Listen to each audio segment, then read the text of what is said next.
So you're eating less, but actually gaining weight. What in the actual what is happening here, right? There could be a lot of different reasons for this. I will cover that. But the first thing I want you to do is take a look at how you're weighing yourself, because this by itself could explain a lot. One thing you need to understand is weight fluctuates on a daily basis, not to mention what happens throughout the day, up to several pounds, and almost none of it has anything to do with body fat. It's all basically water weight. It's things like hormones, stress, sleep, sodium intake, training inflammation, how much food is still digesting in your system, how many fluids you drank, on and on. There's so many different reasons why it goes up and down. You can't get so caught up on that daily number. And one of the big things you have to understand is there is a difference between weight loss and fat loss. And fat loss is the thing you're actually looking at. The number on the scale is just one measurement. So when it comes to weighing yourself, there's two things you want to make sure you're doing. One is make sure you weigh yourself first thing in the morning, after going to the bathroom, and before eating or drinking anything, and nude, as this is going to be the most consistent time of the day,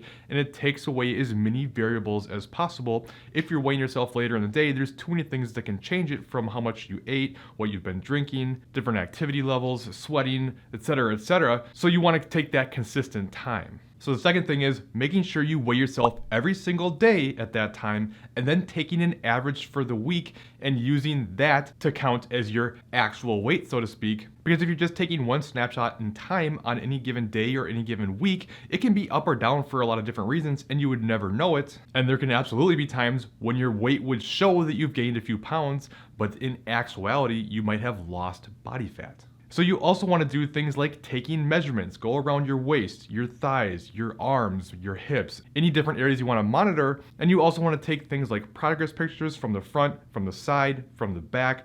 Fat can come from all different areas, and it doesn't come from the same places all the time, so you need to pay attention. And then also paying attention to how your clothes are fitting. The point is, not that we shouldn't look at the scale, it just can't be the be-all end-all and doesn't tell the whole story. Now I'm going to explain what can happen with your diet that can cause you to gain weight while eating less, but before I get into that, we need to talk about activity as well, because this can make a big difference, especially if you're new to strength training and you start to build muscle. You can absolutely see an increase on the scale, but actually have better body composition. In this case, even though you're not seeing a movement in the scale, and maybe you're not even gaining, but you're just kind of staying the same, and you're frustrated by it, by taking those measurements and things I was talking about, you can see that those measurements are down and they're making progress. Especially when you're just starting to cut, you can see this happen, because what often happens is, what do? You dial up the intensity. You might start training more, you start doing more cardio, you pick up the intensity of your workouts, and what you do is create a lot of inflammation. As you get really sore, you have this DOMS happening, and because of this, you have increased inflammation in your muscles and inside your body,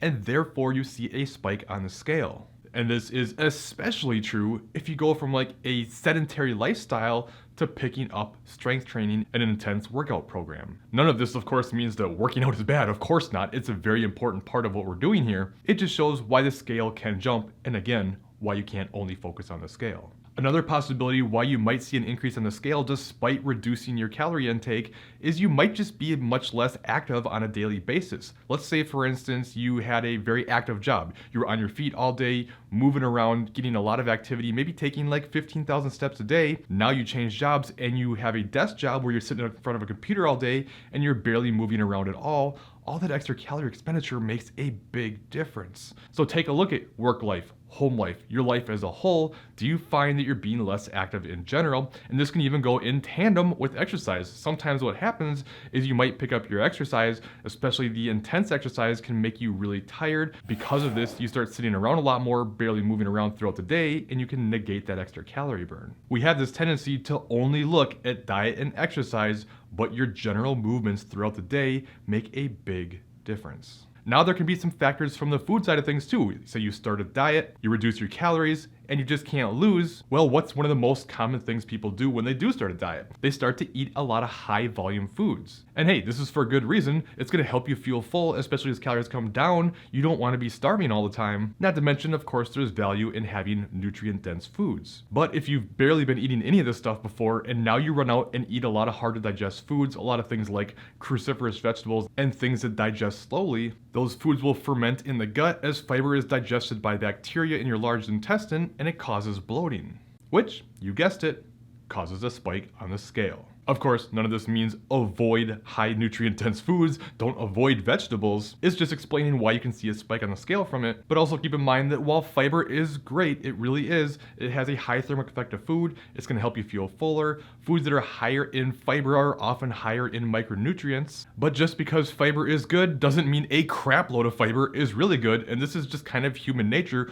We have a tendency to look at extremes, especially when it comes to the diet and exercise side of things, but extremes are rarely the answer. So if you find that you're constantly bloated, puffy, constipated, having a lot of GI stress, and you're eating a lot of fiber, actually reducing your fiber intake some may be the answer. I typically recommend eating 1 to 2 grams of fiber per 100 calories you consume. However, this varies a lot between each individual. Some people can barely handle any fiber. Some people do great in this range. Some people can eat a ton of fiber and be fine. I've seen people be able to eat 80, 90 grams of fiber a day and have no side effects. So if that's you and you like more fiber, great. But if you're finding you have these side effects and you're eating a lot of fiber, bringing it down some would probably be a good idea. And make no mistake, digestion is important. And if your body can't digest it well, you're gonna have problems. Keep in mind though, if you're making dramatic changes here, let's say before you were eating nothing but junk food basically, and now you're starting to eat more things like vegetables, it may just take your body some time to get used to this,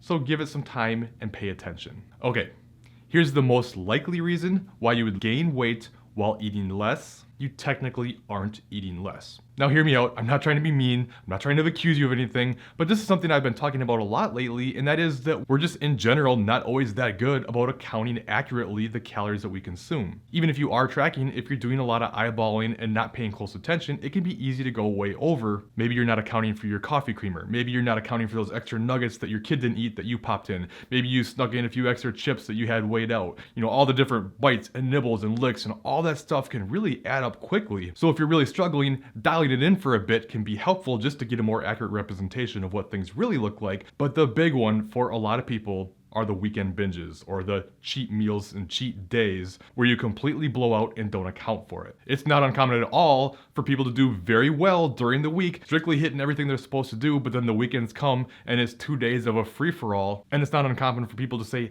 I need these things to be able to make it through this diet, which I would argue is often because you're being too restrictive with things, but that's for a topic for a different video. But the point is, if you eat in a 500 calorie deficit 5 days a week, and then 2 days of a 2,000 calorie surplus, that would actually be a 1,500 calorie surplus for the week. Remember, it's not your individual days that matter. It's not your calorie targets that matter. It's what you actually consume as a whole over the course of time. Now that doesn't mean you can't have extra calories on the weekend. You certainly can. You can balance it out however you want. And I actually like a double refeed approach where you have 2 days back to back higher calories, and timing that on the weekends is great. But there's a difference between controlling those calories and having extra for more flexibility versus going into complete effort mode and having whatever you want and then not really having any clue how much you're actually eating. It doesn't mean there's never a time to have untracked meals or to be able to eat more than allowed, but there's a big difference between that and binging your face off because you're off plan. That is the all or nothing mentality that basically makes it impossible to get where you want to be.